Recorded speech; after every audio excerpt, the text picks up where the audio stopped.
नमो भगवते वासुदेवाय।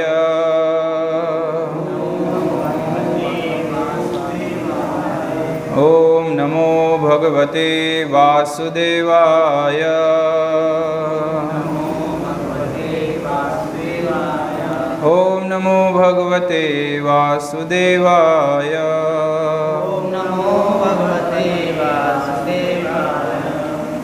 ओम विष्णुपादाय कृष्णप्रेष्ठाय भूतले श्रीमते भक्ति विकास स्वामिनिति नामिने नमो विष्णुपादाय कृष्णप्रेष्ठाय भूतले श्रीमते भक्ति वेदांत स्वामिनिति नामिने नमस्ते सारस्वते देवे गौरवाणी प्रचारिणे निर्विशेष शून्यवादी पाश्चात्य देशतारिणे। जय श्री कृष्ण चैतन्य प्रभु नित्यानंद श्री अद्वैत गदाधर श्रीवास आदि गौर भक्त वृंद।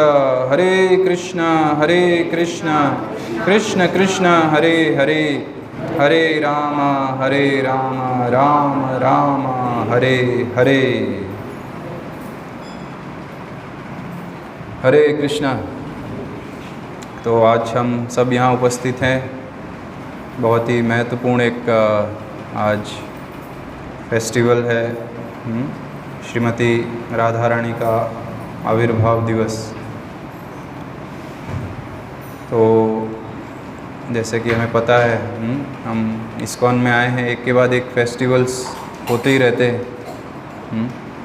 तो अभी श्री कृष्ण जन्माष्टमी गई, बहुत धूमधाम से इधर मनाया। मेरे को खबर मिला और मैं कुछ वीडियोस भी कुछ देखे थे, बहुत अच्छे से भक्त लोगों ने बहुत मेहनत किया। तो अभी आराम का समय नहीं है क्योंकि और एक फेस्टिवल आ गया और फिर इसके बाद और आएगा। तो यही करना है, मतलब इसीलिए हम इतना प्रयास कर रहे हैं, भक्ति में इतना सारा प्रयास क्यों कर रहे हैं, क्योंकि यही सब फेस्टिवल्स आगे जाके मनाने हैं भगवान के निजी सानिध्य में। यही आशा है, यही हमारी प्रार्थना है। तो आज राधा रानी का आविर्भाव दिवस बहुत ही महत्वपूर्ण है, बहुत ही महत्वपूर्ण फेस्टिवल है। श्री कृष्ण के आविर्भाव के लगभग 15 दिन बाद आता है। तो वो 19 को हुआ था जन्माष्टमी और आज 4 तारीख, तो 15 दिन बाद तो ये राधाष्टमी का उपलक्ष्य आता है। तो राधा रानी के विषय में चर्चा करेंगे और समझने की कोशिश करेंगे कि क्या हम इतने मैच्योर, इतना हमारे में मैच्योरिटी आई है कि हम समझ भी पाएँ, कुछ हम चर्चा भी कर पाएँ राधा तत्व के विषय में। तो पूर्ण पुरुषोत्तम भगवान श्री कृष्ण हम बोलते हैं, Krishna the supreme personality of God head, पूर्ण पुरुषोत्तम भगवान श्री कृष्ण। कृष्ण जो हैं, जो समस्त जो ये जगत है, जड़ जगत, आध्यात्मिक जगत, समस्त जगत के वो नियंता हैं। मया अध्यक्षेण प्रकृति सूयते सचराचरं हेतु नानेन कौन्तेय जगत विपरिवर्तते। तो कृष्ण अनेक जगह हम देखते हैं कि इस पूरे ब्रह्मांड के स्वामी, पूरे जगत के नियंता। और श्रील भक्ति विनोद ठाकुर अपने एक भजन में तुम ही तो मारी बेजारे के तारे राखी ते पारे भजन है, तो उसमें एक लाइन में बहुत सुंदर से समझा रहे हैं। वो बोलते हैं कि तव भय वायु भय चंद्र सूर्य समुदय, मतलब कि ये स्वयं श्री कृष्ण ही हैं जिनके भय से वायु बहती, और जिनके भय से सूर्य और चंद्र उगते हैं और डूबते हैं। तो ये सब किसके इशारे पर होता है, किसके सुपरविजन में होता है? तो वो सबसे बड़े सुपरवाइज़र कौन है, कंट्रोलर कौन है, नियंता कौन है? स्वयं भगवान श्री कृष्ण। छोटी से हम बोलते हैं ना, भगवान की इच्छा के बिना तो एक पत्ता भी नहीं हिलता है। तो छोटी से छोटी चीज़ इस संसार में, आध्यात्मिक जगत में सब कुछ जो भी कहीं भी होता है वो कृष्ण की अनुमति के कारण और उनके संरक्षण में, सब कुछ उन्हीं के संरक्षण में होता है, उन्हीं की कृपा द्वारा होता है। तो वही सबसे बड़े नियंता हैं। और कृष्ण जो हैं हर कण कण में पाए जाते हैं और हम सबके हृदय में भी विद्यमान है। जैसा कि हम भगवद गीता में हमने पढ़ा है, सर्वस्य चाहम हृदय सन्निविष्टो मत्तः स्मृतिर्ज्ञानम अपोहनम च। सो सर्वस्य चाहम हृदय सन्निविष्टो मतलब स्वयं भगवान कृष्ण परमात्मा के रूप में हर एक के हृदय में विराजमान है।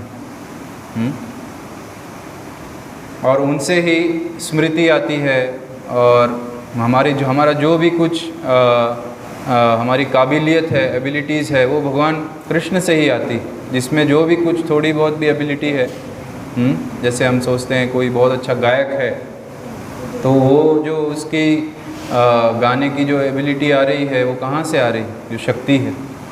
या तो कोई बहुत बड़ा शक्तिमान कोई बहुत बड़ा पहलवान है या कोई फाइटर है, या तो उसकी शक्ति कहाँ से, उसका सब चीज़ का स्रोत जो है वो पूर्ण पुरुषोत्तम भगवान श्री कृष्ण है।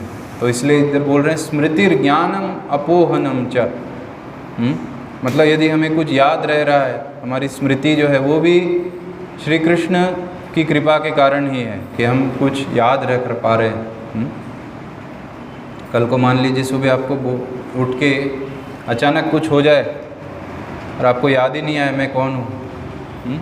ऐसी भी बीमारियाँ होती है। एल्जाइमर्स एक बीमारी होती है, एल्जाइमर्स। तो वो जब बीमारी होती है तो लोग अपने खुद को तो भूल ही जाते हैं, खुद को तो हमें वैसे भी जानकारी नहीं हम कौन है, और अपने स्वजनों को आसपास जो हैं उनको भी भूल जाते हैं। अभी पत्नी है, उससे बात कर रहे हैं, थोड़ी देर बाद पत्नी गई बाहर, फिर से अंदर कुछ आ गई तो वो पूछे अरे आप कौन हैं? यहाँ मेरे रूम में क्या कर रहे हैं आप? इधर क्यों घुस गए? तो वो एक बीमारी सच में है। ऐसी और भी डिमेंशिया, अल्जाइमर्स, ये सब कुछ बीमारियाँ होती हैं जिसमें व्यक्ति की सोचने समझने की याददाश्त पूरी चली जाती है। कुछ समय तक किसी से बात करता है, फिर थोड़ी देर बाद फिर पूछता है आप कौन है, तो सब भूल जाते हैं। और कुछ लोगों की स्मृति ज्ञान इतना अधिक, जो श्रुतिधर होते थे पहले के ज़माने में, एक बार सुन के ही वो, पहले ज़माने में तो ये कोई रिटर्न टेस्ट वो सब कुछ नहीं करने का ज़रूरत नहीं पड़ा। आजकल स्कूल में क्या है, नोट्स बनाओ और ये सब, उसको पढ़ो फिर लिखो, और कुछ बोल रहे हैं तो लिखना पड़ता था, नहीं तो हम भूल जाते हैं। पहले ज़माने में श्रुतिधर होते थे, श्रुतिधर। वो जो बोल रहे हैं गुरु, तो वो बोल के ही सीख लेते थे। जैसे रामानुजाचार्य जी का एक प्रसंग आता है। जैसे रामानुजाचार्य जी वो कश्मीर से कुछ ग्रंथ लाए थे, एग्जैक्टली भूल गया कौन सा। तो फिर कुछ ऐसी परिस्थितियाँ आई कि उसको वापस करना पड़ा। तो उन्हें बड़ा खेद हुआ कि अरे ये तो चला गया, अभी इतना महत्वपूर्ण जानकारी जो है वो चली गई मेरे हाथ से। लेकिन उनके एक शिष्य थे, कौन शिष्य थे एग्जैक्टली मेरे को याद नहीं, कुरैश या कोई होंगे। तो उन्होंने बोला कि कोई समस्या की बात नहीं है, तो आप जब रात को इस ग्रंथ को पढ़ते थे तो मैं सुनता था, और सुन के मैंने याद रख लिया। अब तो इसको फिर से हम उस तरह प्रस्तुत कर सकेंगे। तो ये श्रुतिधर, स्मृति, ज्ञान, अपोहनम, भूल जाना, तो ये सब का जो स्रोत है वो किससे आता है? कृष्ण से, जो हमारे सबके हृदय में विद्यमान है। ईश्वर सर्वभूतानां हृददेशे अर्जुन तिष्ठति। तो अभी प्रश्न ये उठ सकता है कि ईश्वर सब जीवों के हृदय में विद्यमान है। ईश्वर सर्वभूतानां हृददेशे अर्जुन तिष्ठति। तो ईश्वर के हृदय में कौन है? भगवान सबके हृदय में विद्यमान है। तो भगवान भी स्वयं के हृदय में भी है क्या? कृष्ण से पूछे, ठीक है आप सबके हृदय में विद्यमान हैं, आपके हृदय में कौन है? आप खुद ही क्या परमात्मा रूप में आपके हृदय में भी आप हैं कि क्या है? तो ये आज की चर्चा का विषय है कि कृष्ण जो सबके हृदय में विद्यमान है, तो कृष्ण के हृदय में जो विद्यमान है उनकी हम आज गुणगान के लिए सभी उपस्थित हुए हैं। तो कृष्ण के हृदय में जिनका वास है, जो उनको अनंत अलौकिक आनंद प्रदान करती हैं, वो है उनकी आह्लादिनी शक्ति श्रीमती राधा रानी। तो ब्रज की रानी, क्वीन ऑफ वृंदावन उन्हें बोलते हैं। वृंदावन में जाते हैं तो कोई कृष्ण कृष्ण नहीं, सब लोग क्या बोलते हैं? राधे राधे। वो रिक्शा वाला भी जाता है तो राधे राधे चलो। तो वृंदावन कृष्ण के लिए नहीं जाना जाता है। हालांकि कृष्ण ने इतनी सारी वहाँ लीलाएं की, सब लीला तो कृष्ण से ही जुड़ी हुई थी ना, बचपन से लेके सब कुछ। तो लेकिन कृष्ण से नाम से नहीं जाना जाता है वहाँ। वहाँ ब्रज की रानी, उनका वास है। हम ब्रज के राजा ऐसा कभी नहीं सुना कि कृष्ण ब्रज के राजा, लेकिन वृंदावन फेमस है ब्रज की रानी, क्वीन ऑफ वृंदावन।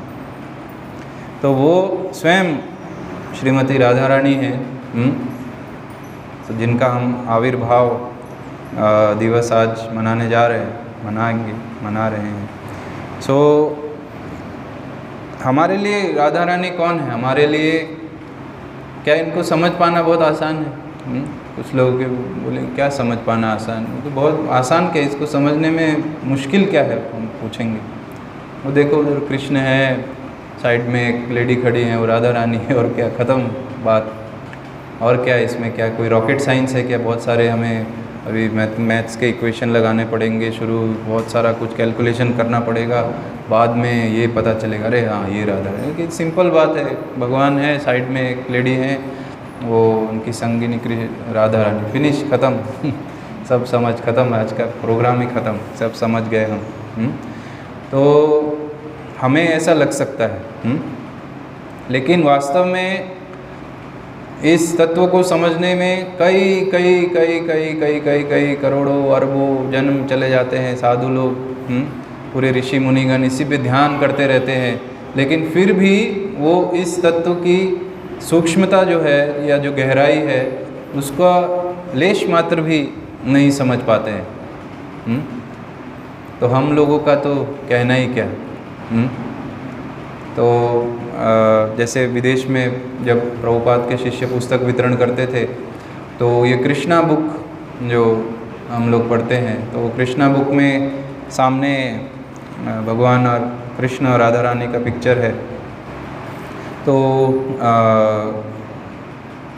लोग पूछते थे अरे ये कौन है, ये सुंदर सी स्त्री और ये पुरुष, अच्छा ये पुरुष भगवान है, ये कौन है?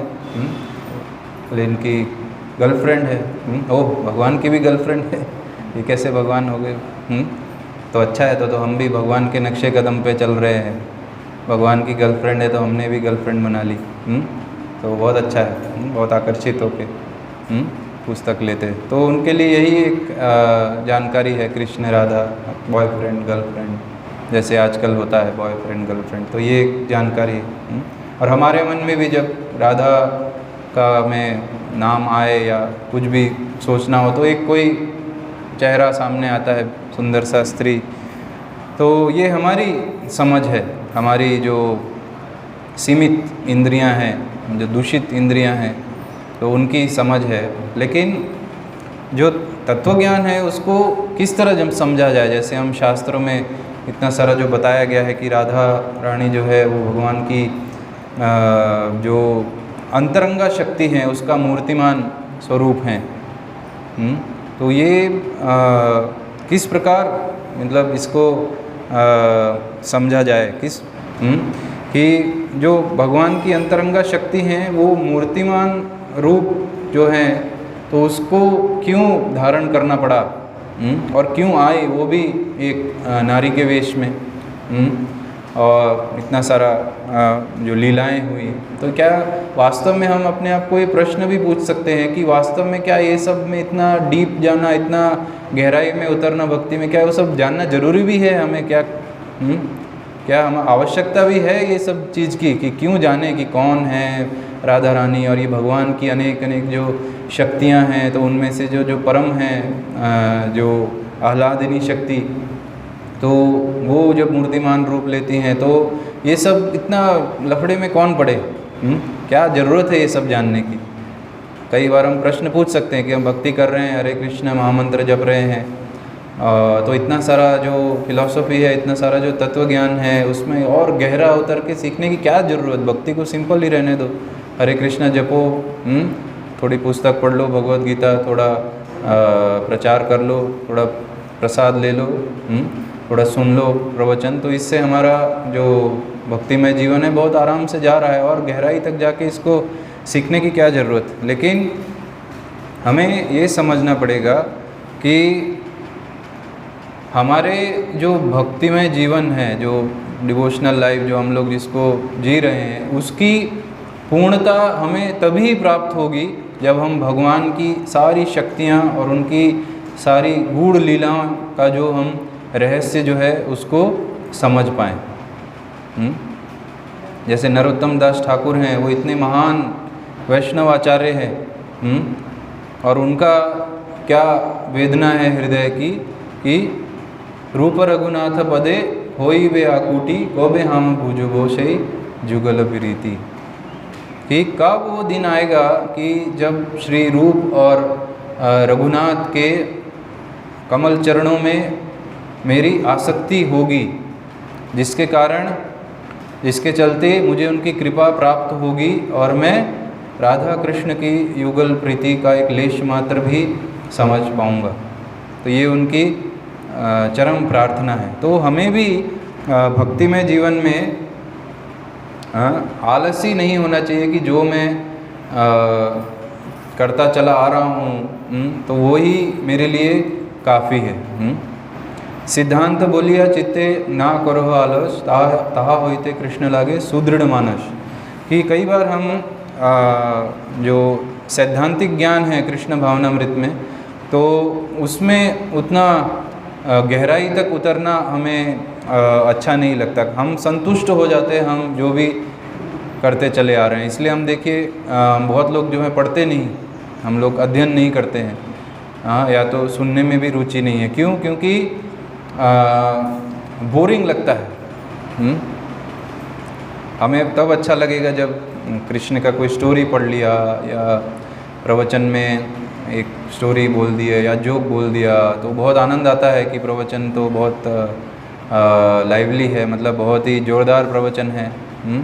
लेकिन जैसे ही कोई सैद्धांतिक विषयों के ऊपर प्रवचन जो चलता है, तो अभी हरे कृष्णा, अभी माला मत करो, ये प्रवचन में माला नहीं करते।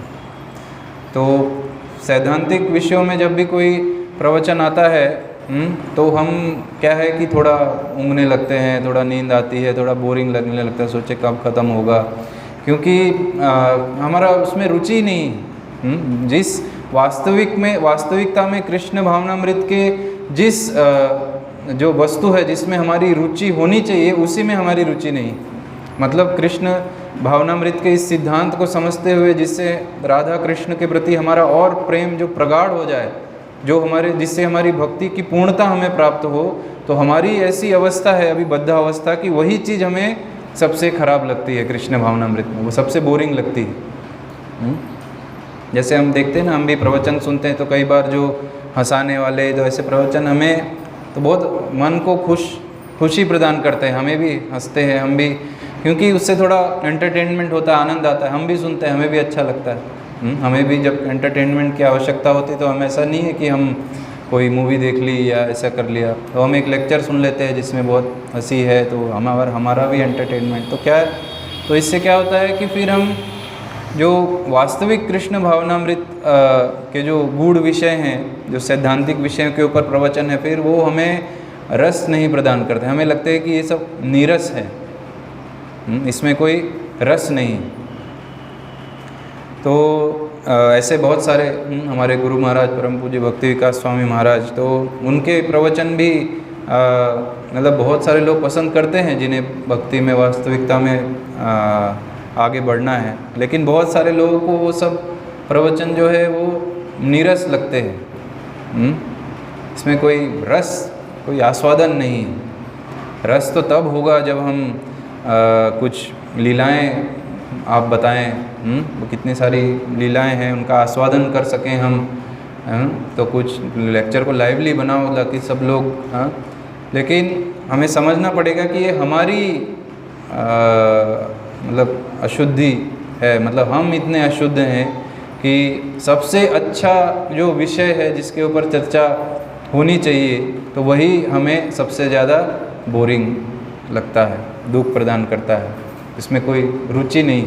तो यही हमारी, इसी से हम अपनी बद्धावस्था का पता लगा सकते हैं कि कितना हम बद्ध हैं, कि जो राधा कृष्ण का जो गूढ़ जो विषय है उसके ऊपर जो सैद्धांतिक विषय से हम सुनना चाहते हैं तो उसी के ऊपर हमारी जो है जो आसक्ति वो नहीं बन रही है। तो इसलिए हमारे भक्ति जीवन की पूर्णता तभी होगी है जब हम भगवान की विविध जो शक्तियां हैं वो किस प्रकार काम करती हैं और किस प्रकार हमारे भक्तिमय जीवन को वो इफ़ेक्ट करती हैं, जिसका हम अच्छे से पालन करके तो फिर अच्छे से उसको जान के, अच्छे से समझ के फिर हम भक्ति में उन्नति कर सकें। जैसे जन्म कर्म च मे दिव्यम एवं यो वेति तत्वतः, हमने भगवत ये श्लोक हमने हर जगह सुना होगा जन्माष्टमी में।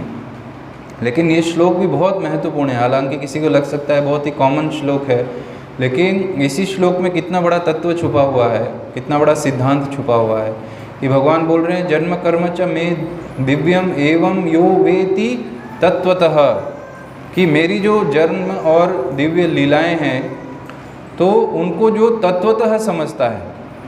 जैसे अभी मैंने कुछ एक लीला बोल दी, हाँ ये पूतना वध हुआ, आपने समझ लिया, तो मतलब हमने लीला जान ली भगवान की। ऐसे भगवान की हमें सब लीला याद है, लेकिन उसके पीछे का तत्व जो है, भगवान क्या बोल रहे हैं, एवं यो वेति तत्वतः।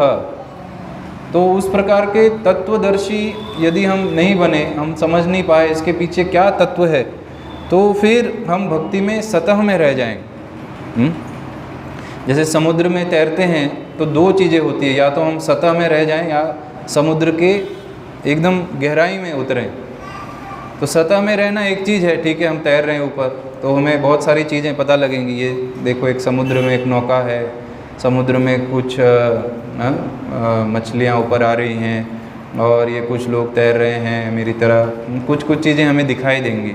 लेकिन सब कुछ हमें पता नहीं चलेगा। सब कुछ पता कब चलेगा, जब हम समुद्र की एकदम गहराई तक जाएं, जो कि थोड़ा कष्टप्रद होगा, थोड़ा कष्ट देगा हमें। लेकिन वो कष्ट लेते हुए जब हम समुद्र की गहराई में जाएं तो हम देखेंगे एक नई ही दुनिया है वो।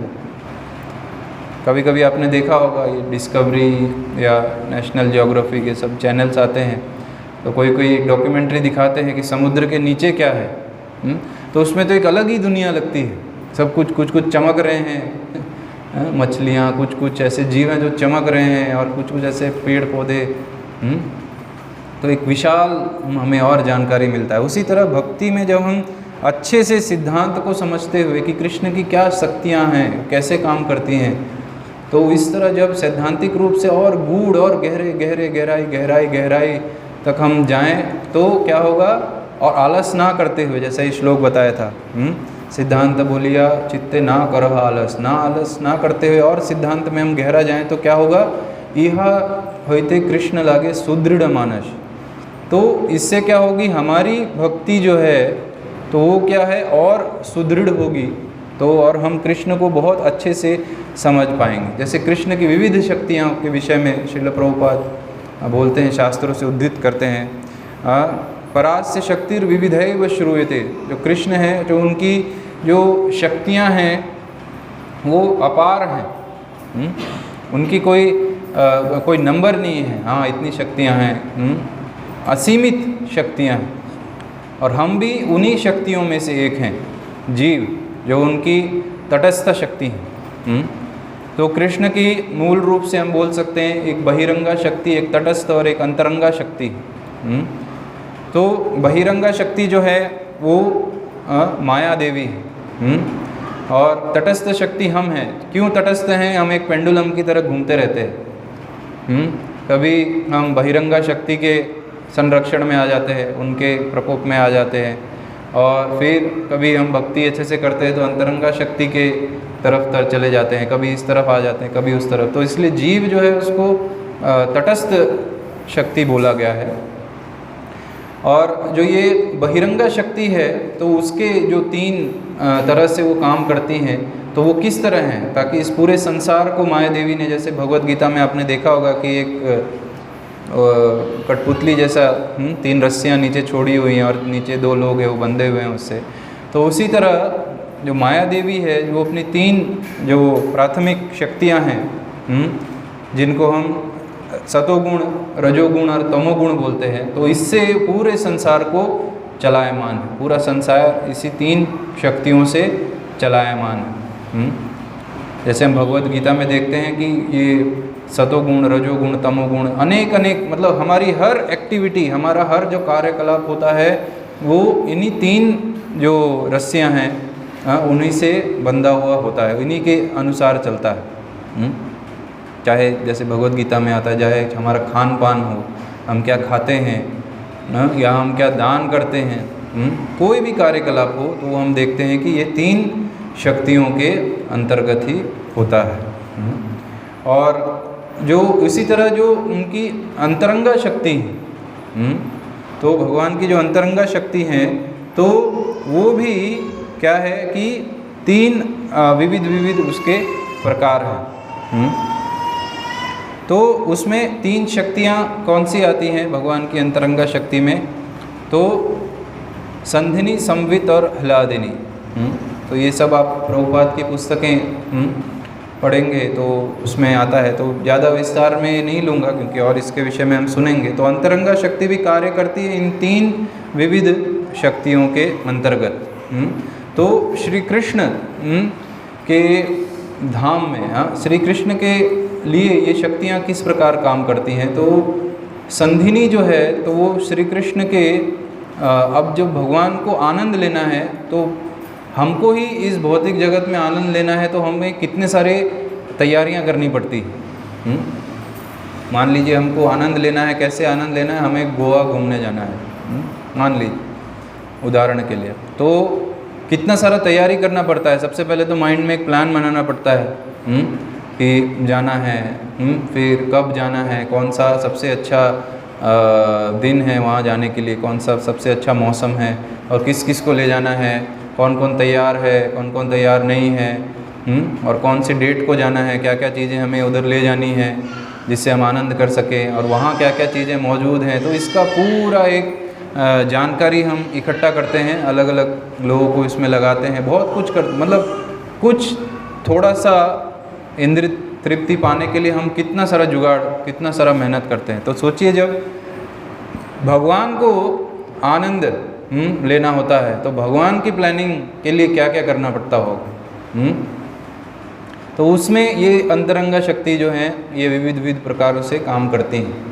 तो संधिनी जो हैं शक्ति, तो ये भगवान के धाम में विविध प्रकार के जो अरेंजमेंट्स होते हैं, तो मतलब जो धाम है, जो स्वयं जो भगवान का धाम ही है, और वहाँ किस प्रकार क्या क्या चीज़ें कहाँ कहाँ होनी चाहिए।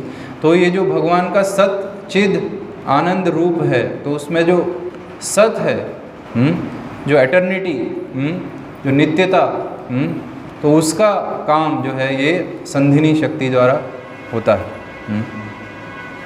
तो उसके बाद भगवान कौन है, भगवान को खुद को जानने के लिए और दूसरों को भगवान की जानकारी होने के लिए जो शक्ति काम करती है उनको बोलते हैं संवित।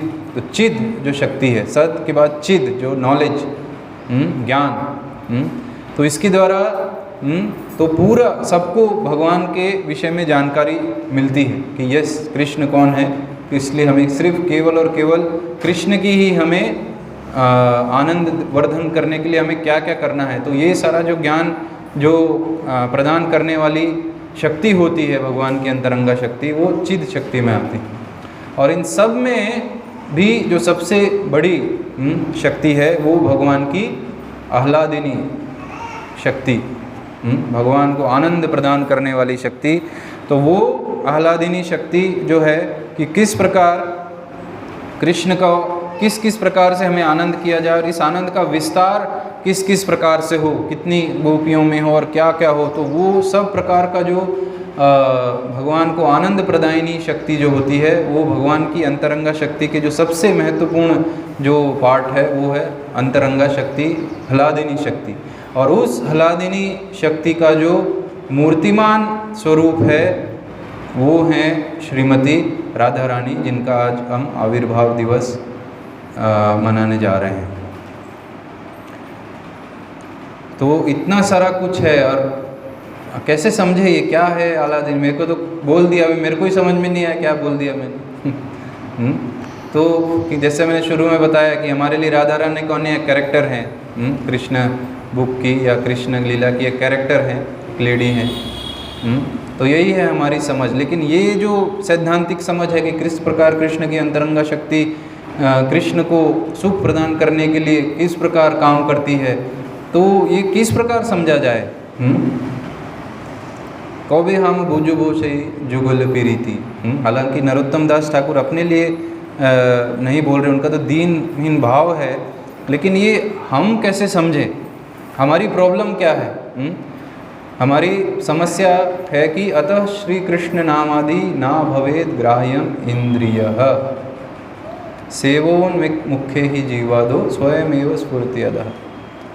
तो हमारी जो सबसे बड़ी समस्या है, हमारी सबसे बड़ी समस्या ये है कि हम अतः श्री कृष्ण नामादि न भवेद ग्राह्यम इंद्रियः, कि ये जो हमारी भौतिक जो इंद्रियां हैं, ये जो चर्म चक्षु हैं या ये सब चीज़ जो हैं, तो उनके कारण, चर्म चक्षु के कारण अभी हम एक चीज़ तो हम देख सकते हैं कि राधा के साथ, कृष्ण के साथ एक स्त्री खड़ी हैं, उनका नाम है राधा। तो ये इतनी इंद्रियां हमें बता सकती हैं।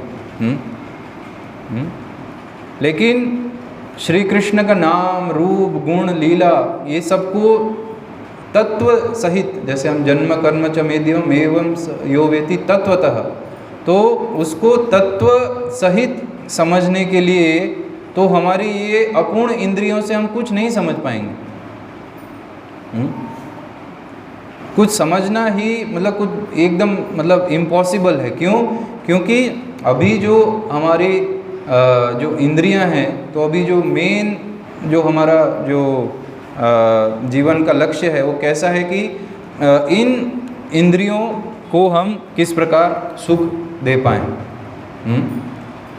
जबकि इन इंद्रियों द्वारा कृष्ण को समझना बहुत बहुत बहुत मतलब नामुमकिन जैसा है, क्योंकि कृष्ण जो है उनका और एक नाम है अधोक्षजः। अधोक्षजः मतलब कि जो इस हमारी भौतिक इंद्रियों से वो परे हैं।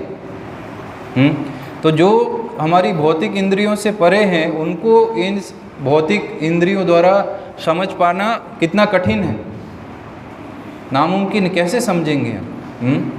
इसलिए फिर हमारे लिए जब जो कि मैंने बोला कि जिसको समझना ही हमारे जीवन की पूर्णता है, ये राधा कृष्ण युगल मिलन, जो राधा कृष्ण का जो युगल प्रेम है, युगल प्रीति है, इसको समझना ही हमारे ये हमारे जो भक्ति का जीवन है उसकी पूर्णता है कि किस प्रकार हम समझें, जिसको हम शायद समझना ना भी चाहते हो कि अभी सब जो है वो ठीक लग रहा है।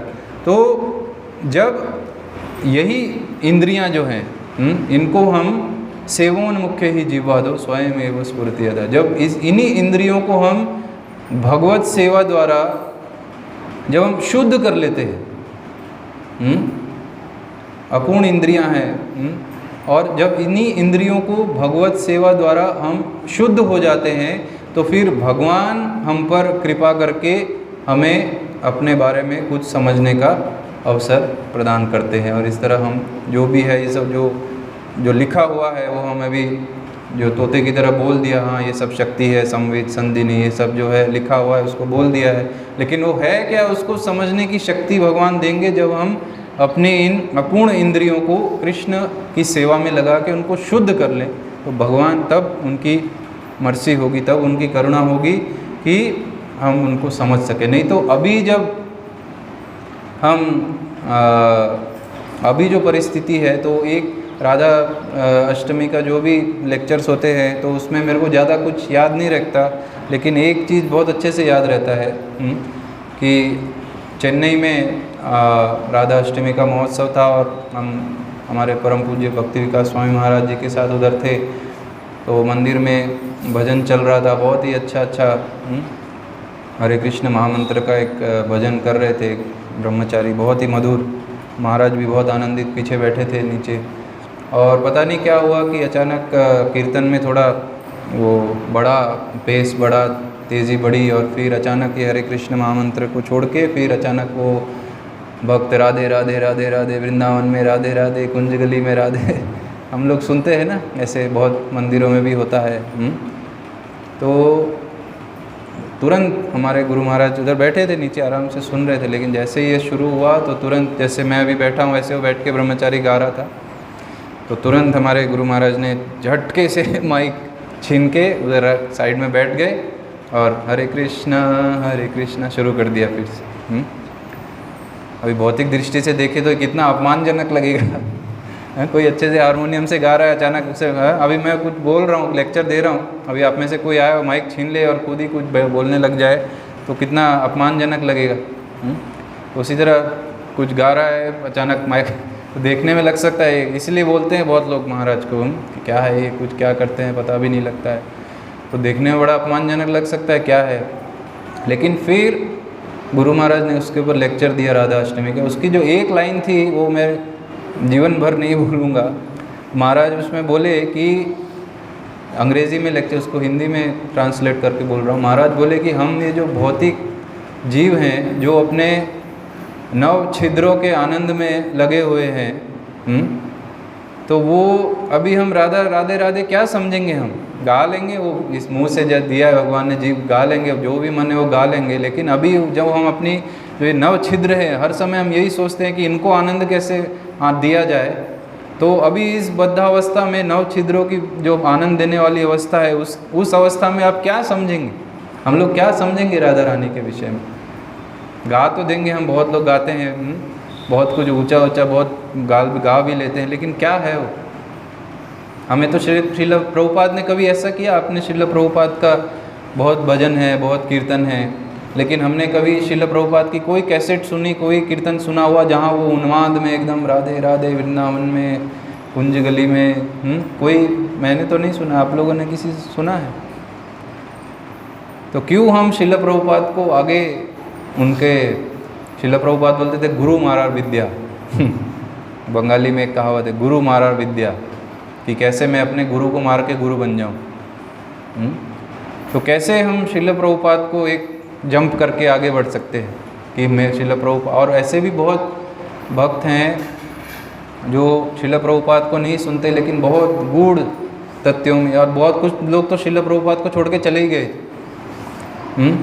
क्योंकि श्रील प्रभुपाद क्या है, हर लेक्चर में वही बोलते हैं, ये जन्म मृत्यु जरा व्याधि है, कुत्ते बिल्लियों की तरह जीवन मत जियो, अपना इंद्रिय तृप्ति से बाहर आओ। ज़्यादातर उनके लेक्चर ऐसे ही हैं, लेकिन हमें तो और ऊंचा सुनना है, और ऊंचा ये राधा कृष्ण प्रणय लीला है, वो क्या होती है, हमारा वास्तविक जो स्वरूप है वो क्या है गोलोक में, कौन हमें बताएगा। श्रील प्रभुपाद तो यही बोलते रहते हैं, जन्म मृत्यु जरा व्याधि, इससे बाहर निकलो। जो हमारा वास्तविक स्वरूप है, हम क्या कृष्ण लीला में हम कौन हैं, हम क्या मोर हैं, हम क्या खरगोश हैं, तो हम क्या ये हिरण हैं, क्या है वो, कौन हमें बताएगा। और श्रील प्रभुपाद बताते ही नहीं, ऐसे बोल के छोड़ के चले गए। और ऊंचा सुनने के लिए बहुत सारे महाराज जो दूसरे किसी के वृंदावन में बाबा जी लोगों के पास, और बाबा जी बताते हाँ भाई तुम मोर हो तो तुम तो अभी क्या, बहुत सारा ऐसा इंसिडेंट्स भी हुआ था। हमने प्रभुपाद के डिसाइपल से सुना था, जब गुवाहाटी में थे तो एक प्रभुपाद के डिसाइपल आए थे, तो उस समय ऐसा बहुत केसेस होता था कि प्रभुपाद को छोड़ के वृंदावन के ऐसे बाबा जियों के पास या किसी के पास अपना स्वरूप जानने चले जाते थे, और उनको बोलते थे कि आप ये हिरण हो, आप ये तो कैसे पता, कैसे आप अपने स्वरूप को प्राप्त करोगे, तो आप प्रैक्टिस करो, ये हर समय सोचो कि हाँ मैं वृंदावन का मोर हूँ, तो उसकी तरह प्रैक्टिस करो। तो वो बोलते थे कि बहुत सारे जगहों में वृंदावन में ऐसी रूम्स में आवाज़ सुनाई देती थी, कू कू कू तो मतलब क्या है, वो लोग प्रैक्टिस कर रहे हैं। कोयल हूँ मैं, तो कोयल की मेरा स्वरूप जो है को मतलब पूरा पागलपन, फुल मैडनेस। तो इसलिए महाराज बोले कि हम वो क्या ऊंचा ये तत्व ये सब जो हैं वो समझ पाएंगे जब हम अपने ही जो ये शरीर है उसके कैसे सुख इसको दिया जाए, उसी में हम लगे हुए हैं। तो वो हमें समझना पड़ेगा कि समझना तो है, वो तो है कि यही समझना जीवन की पूर्णता है, लेकिन प्राकृत सहजिया नहीं बन जाना है। प्राकृत सहजिया जैसे बंगाल में बहुत सारे राधा कृष्ण की लीला के ऊपर चर्चा करेंगे, बहुत गूढ़ चर्चा करेंगे, बहुत कुछ रोएंगे। बहुत लोग, आप उधर जाइए तो वहाँ अष्टप्रहर कीर्तन होता है, तो वहाँ बहुत ही सुरीली आवाज़ में, मधुर आवाज़ में स्टेज में चढ़ के लोग गाते हैं, रोते हैं, एकदम रियल आंसू, मतलब ऐसा नहीं ग्लिसरीन लगा के आ गए वो फिल्मों की तरह, तो रोते हैं। और फिर पब्लिक भी रोती है, और फिर आके आलिंगन भी करते हैं जो गा रहे हैं उसका, फिर दोनों मिलके रोते हैं। तो बहुत ही एक करुणा का भाव एकदम हो जाता है। और जैसे ही ख़त्म हो जाता है वो कीर्तन, तो फिर सब एक रूम में जाते हैं, तो फिर उनका आवभगत शुरू होता है पान के द्वारा, बीड़ी, थोड़ा उनको तंबाकू, और जब उनको भोज दिया जाता है तो गंगा पुष्प से, गंगा पुष्प के बिना तो भोज कंप्लीट ही नहीं होता। गंगा पुष्प क्या है? गंगा का फूल। अब बंगाल में गंगा का फूल किसे कहते हैं? बहुत ही सुंदर सुंदर टेस्टी मछलियाँ जो है जो गंगा में मिलती है। तो ये दो आने का भाव उधर ही ख़त्म हो गया उनका, दो आने का। तो वो सब सहजिया वृत्ति में हमें नहीं पढ़ना है, क्योंकि हमें अनुसरण करना है जो श्रील प्रभुपाद ने जो हमें सिखाया। श्रील प्रभुपाद ने बार बार एक एक चीज़ क्यों बोलते हैं लेक्चर में, क्योंकि यही है कि जब हम इन इंद्रियों को शुद्ध कर लेंगे तो कृष्ण, हमें फिर भगवान से मांगना नहीं पड़ेगा कि हाँ मैं कुछ सीख पाऊँ, आपके विषय में कर दो, सिखा दो। भगवान स्वयं ही हमें देंगे, अपने विषय में जानने की जानकारी देंगे, शक्ति देंगे। लेकिन सबसे पहले हमारे जो काम है वो है कि शुद्ध करना अपने आप। नहीं तो हम कुछ पढ़ लेंगे ऐसे, जैसे आँख है, ये कुछ लिखा है उस पढ़ लेंगे, उसको फिर यहाँ बैठ के बोल भी देंगे, लेकिन उसको रियलाइज़ मतलब उसको साक्षात्कार नहीं कर पाएंगे हम लोग।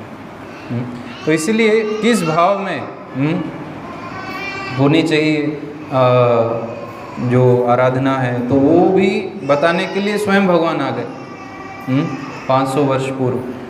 श्री चैतन्य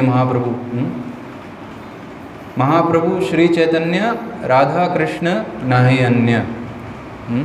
तो राधा कृष्ण का सम्मिलित रूप लेके चैतन्य महाप्रभु हमारे पास आए और हमें बताया कि भक्ति जो है किस प्रकार करनी है, अपने आचरण द्वारा, अपनी शिक्षाओं द्वारा। तो यहाँ जो है आदि लीला में बहुत इम्पोर्टेंट एक श्लोक आता है जो श्री राधाय प्रणय महिमा कीदृशो वा नैव स्वादयो येनाद्भुत मधुरिमा कीदृशो वा मदीयः सुख्यम चास्य मद अनुभवतः कीदृशं वेति लोभा तद्भावाढ्य समझनी शचिगर्भ सिंधौ हरिंदु। तो इसका हिंदी अनुवाद मेरे पास नहीं, इंग्लिश से हिंदी करने का कोशिश करूँगा कि श्रीमती राधा रानी का जो दिव्य प्रेम है, तो उसको समझने की इच्छा करते हुए जो भगवान के श्री कृष्ण के जो अनंत गुण हैं, जिनको राधा रानी अपने प्रेम द्वारा उनका आस्वादन करती है, और जो सुख जो वो प्राप्त करती हैं जब वो श्री कृष्ण का जो प्रेम है उसका साक्षात्कार करती हैं, तो इस तरह का सभी भाव लेके शची माता के गर्भ में चैतन्य महाप्रभु आए, जैसा कि एक समुद्र में से कोई चंद्रमा उदित हो रहा हो। इस श्लोक का ये तात्पर्य अनुवाद है।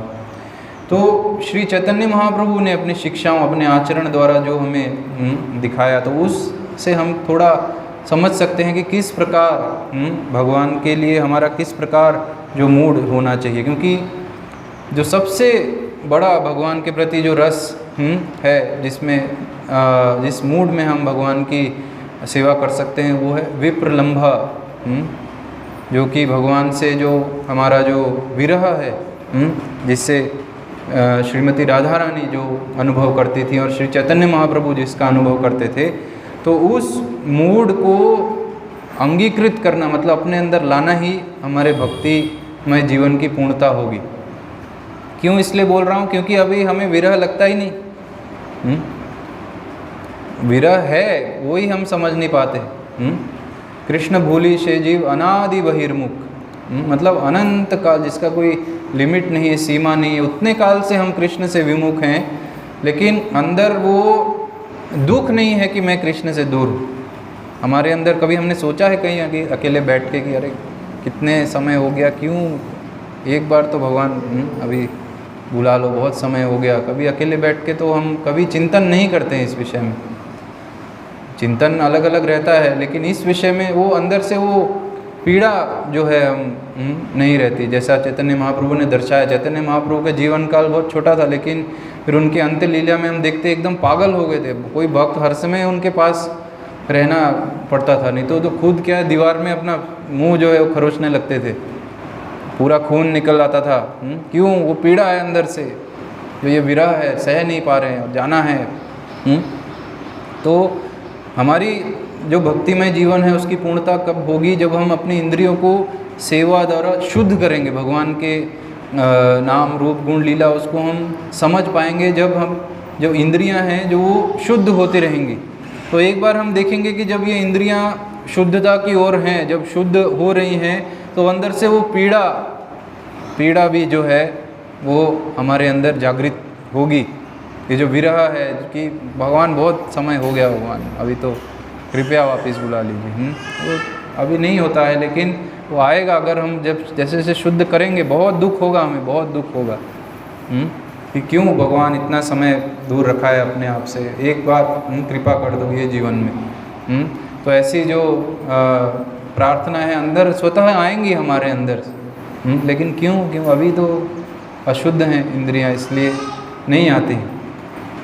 तो इसीलिए अपनी इंद्रियों को जो शुद्ध करना वो हमारे लिए बहुत बहुत अभी आवश्यक है।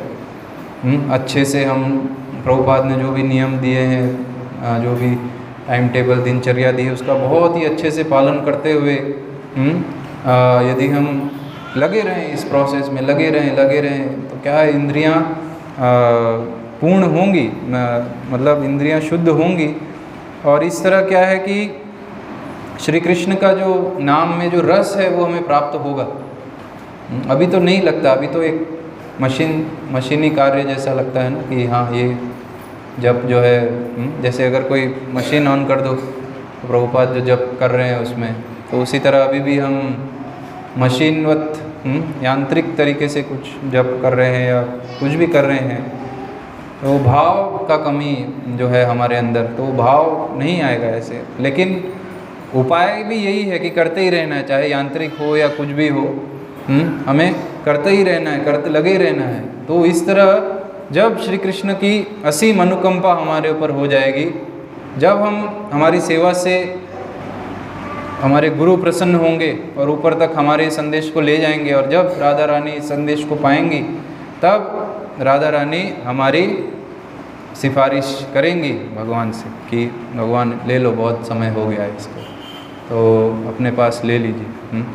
तब जाके फिर हम भगवान को प्राप्त कर पाएंगे। तो इसलिए बहुत आवश्यक है कि बहुत कठिन मार्ग में हैं हम लोग, बहुत कठिन मार्ग में, लेकिन अभी सह लिया, अभी सब कुछ सह लिया हमने, बहुत कठिनाई सह ली, तो आगे जाके फिर बहुत असीम सुख हमें सेवा का मिलने वाला है, कृपा मिलने वाली। तो इसीलिए, और फिर क्या है, फिर हम एक ऐसे स्टेज पर पहुंच जाएंगे जहां फिर हमारा संरक्षण स्वयं राधा रानी करेंगे, ये हमारी भक्ति का संरक्षण। कैसे? भगवान बोलते हैं महात्मनस्तु माम पार्थ दैवीं प्रकृतिम आश्रिताः भजन्ते अनन्य मनसो ज्ञात्वा भूतादिम अव्ययम्। तो महात्मानस्तु माम पार्थ, फिर जब हम अपनी इंद्रियों को शुद्ध करके भगवान की अनन्य भक्ति में लग जाएंगे, तो ऐसे लोगों को महात्मा बोला जाता है। सिर्फ नाम से कोई महात्मा गांधी नहीं हो जाए, तो ऐसे लोगों को महात्मा बोला जाता है। तो फिर जब ऐसी अनन्य भक्ति द्वारा शुद्ध चित्त से जब हम भक्ति में लगेंगे, तब जब महात्मा के स्तर तक आएंगे, तब जब श्रीमती राधा रानी हमें अपने संरक्षण में ले लेंगे। दैवीं प्रकृति में आश्रिता। तो एक बच्चा जो अपने माँ के संरक्षण में कितना सुरक्षित है, कभी रोड में कभी जा रहे हैं, लेकिन बच्चा अगर माँ के संरक्षण में है तो कितना सुरक्षित है। उसे किसी दुनिया का डर नहीं है कि अभी उसके पास आप कुछ भी चाकू लेके भी आ जाओ तो भी हंसते रहेगा, माँ के संरक्षण में। तो उसी तरह हमारी जो हम सब की जो माँ है, पूरी जो ब्रह्मांड, पूरा जो जगत, जड़ जगत, आध्यात्मिक जगत, सबकी जो माँ है श्रीमती राधा रानी, उनके संरक्षण में आ गए तो फिर हमारा कोई और कुछ माया कुछ भी हमारा कुछ नहीं बिगाड़ सकती। जैसे उदाहरण आता है ना कि रेत में, समुद्र के जो रेत है, समुद्र तट है, उसमें अगर कोई ये केकड़ा है या कुछ भी है, उसको पकड़ना बहुत आसान है, ऐसे पकड़ लो। लेकिन एक बार अगर उसने समुद्र की शरण ग्रहण कर ली तो कहाँ से कहाँ चला जाएगा, हमें कुछ पता भी नहीं लगेगा। तो इसीलिए एक बार यदि हमने, और ऐसा नहीं राधा रानी का डायरेक्ट शरण ग्रहण, वो हम समझ ही नहीं पाएंगे कैसे शरण। एक बार हमें अपने गुरु के जो शब्द हैं, गुरु के जो इंस्ट्रक्शंस हैं, निर्देश हैं, उनको आत्मसात कर लिया अपने जीवन में, और इस तरह हम करते गए भक्ति करते गए, और अंदर से शुद्ध हो गए, तो एक ना एक दिन अवश्य आएगा जब हम राधा कृष्ण युगल प्रीति को, उनकी सारी समस्त भगवान की शक्तियों को हम समझ पाएंगे, और इस तरह हम जो है वो श्रीमती राधा रानी के संरक्षण में आके हम भगवान का शुद्ध रूप से हम सेवा कर पाएंगे। तो इसीलिए आज का दिन हमें यही करना चाहिए कि राधा रानी तो हैं, ठीक है, उनका बहुत ही अनुकंपा है, लेकिन आज के दिन यही प्रार्थना है कि, क्योंकि राधा रानी जो है वो भगवान की परम सेविका, सभी सेवाओं का मूर्तिमान रूप, किस प्रकार हर सेवा होनी चाहिए कि भगवान की सेवा में हर चीज़ परफेक्ट होनी चाहिए, हर चीज़ जितना हो सके। तो उसी तरह आज हम स्पेशल दिन है कि हम प्रार्थना करनी है कि बहुत पतित हूँ मैं, लेकिन किसी तरह मेरे गुरु की कृपा से, आचार्य की कृपा से मेरे को एक मौका दिया गया है इस जीवन में कि मैं अपनी भूल सुधारूं। तो वो मौका मेरे को मिला है और मैं कुछ कोशिश कर रहा हूँ भगवान की सेवा करने की, लेकिन असंख्य गलतियाँ हो रही है, असंख्य गलतियाँ, बहुत गलतियाँ हो रही है। तो इसलिए प्रार्थना करना चाहिए कि हे माँ, थोड़ा मेरे को थोड़ा आप तो कितना शक्तिमय है, शक्ति स्रोत है, भगवान शक्तिमान है, आप भगवान की शक्ति हैं, तो आप कृपा करके मेरे को भी थोड़ा सा बुद्धि दो कि मैं ये माइक जगत जो है उसका आकर्षण मेरा छूटे, अपना ये इंद्रियों को मैं अच्छी तरह से भगवान की सेवा में लगाऊं, और जो भी सेवा में करने की कोशिश करूं उसको अच्छे से करूं, ताकि भगवान की या वैष्णवों की सेवा है किसी भी तरह मैं प्रसन्न कर पाऊं भगवान को। तो इस तरह हमारा मनुष्य जीवन का जो ध्येय है उसको हम सफल कर सकते हैं। तो ये प्रार्थना आज की रहनी चाहिए। आज की नहीं, आज क्या है, राधा अष्टमी, आज प्रार्थना, और फिर कल फिर माया की प्रार्थना, हे भगवान ये काम करा दो, कल से प्रार्थना ही बदल जाएगी। तो ऐसा नहीं है, पूरे जीवन यही प्रार्थना रहनी चाहिए। तो इसीलिए बहुत ही अच्छा आज का हमारे पास मौका है कि हम भक्तिमय कार्यों में और सुदृढ़ बनने के लिए प्रार्थना करें। सिर्फ प्रार्थना ही नहीं करें, उसको लगे भी। तो और बहुत बहुत आवश्यक है कि जैसे मैंने स्टार्टिंग में बोला था कि भगवान के विषय में जानना, उनके विषय में और अधिक गहराई तक जाना, तो बहुत बहुत आवश्यक है, तभी हम भगवान को अच्छे से समझ पाएंगे। नहीं तो, और इसको समझने के लिए सबसे पहले तो कुछ चाहिए ना हमें। सिर्फ हम अगर मन में सोच ले कि भगवान को समझना है, ठीक है समझना है, तो कैसे समझना है? नहीं समझना है, मैं समझ जाऊँ।